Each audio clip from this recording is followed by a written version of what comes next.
Pied de la marche, hein. J'enregistre cette courte vidéo pour vous prévenir que l'UE est en train de mettre en place les conditions du racket de vos comptes en banque. Rien que ça, vous me direz, ça fait longtemps qu'ils y travaillent.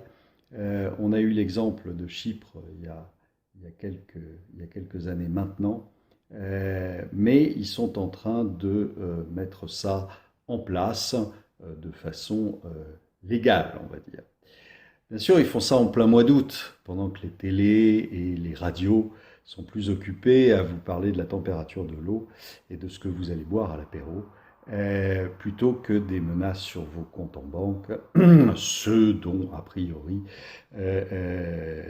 vous vous fichez en ce moment, puisque vous êtes sur la plage. Et comme je ne peux pas vous prévenir, ni sur BFM, ni sur Boursorama, j'ai pris mon téléphone pour enregistrer cette petite vidéo. Si vous me suivez depuis longtemps, vous savez que la crise bancaire en Europe n'a jamais été réglée.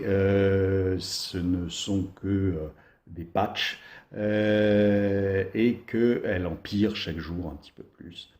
Vous avez trois banques italiennes qui ont fait faillite, hein, dont personne, en tout cas pour deux de ces banques, personne n'avait jamais entendu parler et le nom de ces banques n'avait jamais été prononcé. Elles ont fait une perte supérieure à celle qu'avait fait le Crédit Lyonnais, et il y en a encore 110 autres dans la même situation.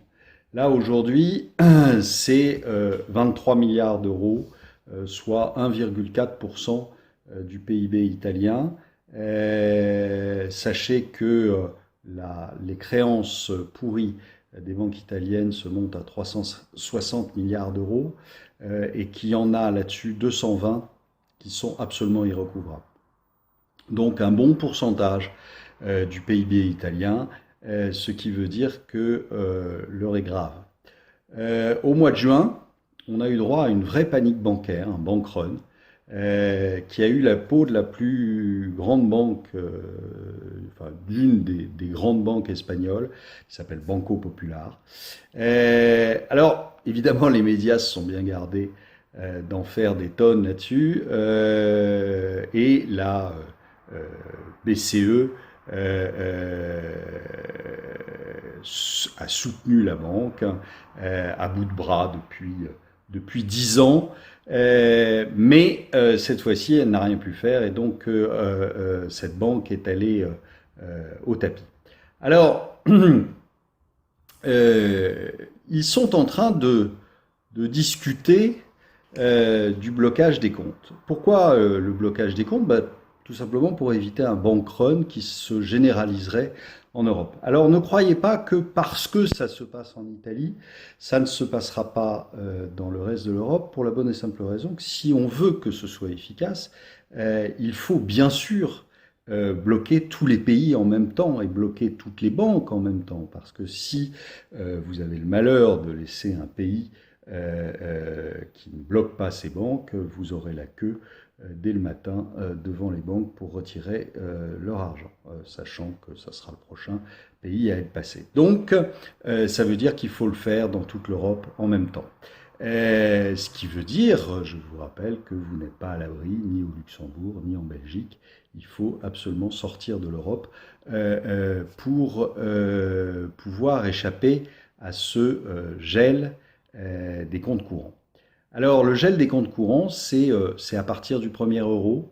Et donc, il n'a jamais été aussi urgent d'assurer vos arrières. Alors, il y a eu des fuites, on parle d'un blocage qui durerait jusqu'à 20 jours. Évidemment, quand vous commencez ce genre de choses, vous ne pouvez pas vous arrêter au bout de 20 jours, parce que ça veut dire simplement que le 21e jour, qu'est-ce qui se passe? Vous avez tout le monde qui se précipite pour retirer son argent, donc ça ne sert à rien, cette mesure n'aurait servi à rien, et donc il faut la prolonger largement au-delà de 20 jours. Mais même si c'est 20 jours pendant lesquels la banque va décider de ce que vous pouvez acheter ou de ce que vous ne pouvez pas acheter. Donc elle vous donnera 100, 200 euros par semaine si vous êtes très gentil et si la perte n'a pas été trop massive. Donc là, il n'est plus question de ces fameux, vous savez, 100 000 euros qu'on vous garantissait et qui ne sont qu'une vaste blague. Alors, si le dépôt était si garanti que ça, il n'y aurait pas de problème pour la plupart des gens. Mais donc, vous savez que les banques sont tellement exposées aujourd'hui que les 100 000 euros, évidemment, pourront être attaqués largement. Alors, je l'ai répété des semaines et des semaines sur les plateaux de télé, notamment sur BFM. Là, vous avez un projet qui est discuté en ce moment. Et donc, on parle bien des comptes courants, hein, on parle de vos comptes, les comptes sur lesquels vous avez vos cartes bleues, vos chéquiers, etc. Alors, il y a vraiment urgence.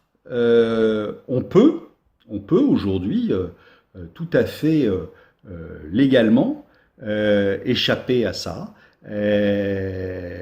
D'abord, il faut, si on peut le faire, il faut se débancariser le plus possible. Et puis, vous avez tout un tas d'autres actions à faire, mais il faut que vous en preniez conscience. Il ne faut pas que vous vous disiez que c'est tellement énorme que ça ne peut pas arriver. S'ils en discutent, c'est bien qu'ils ont une petite idée à la tête. Et croyez-moi, le jour où ça arrivera, ça sera trop tard. Donc faites-le avant, pensez-y avant.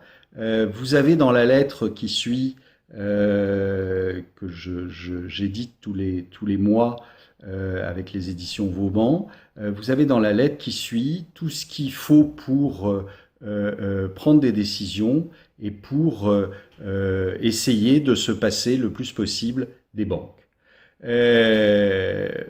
Alors rien n'est parfait, vous ne pourrez pas de toute façon totalement sortir de ce système bancaire, mais vous pouvez en tout cas faire en sorte de garder la main le plus longtemps possible sur vos avoirs, ce qu'on veut essayer de vous retirer.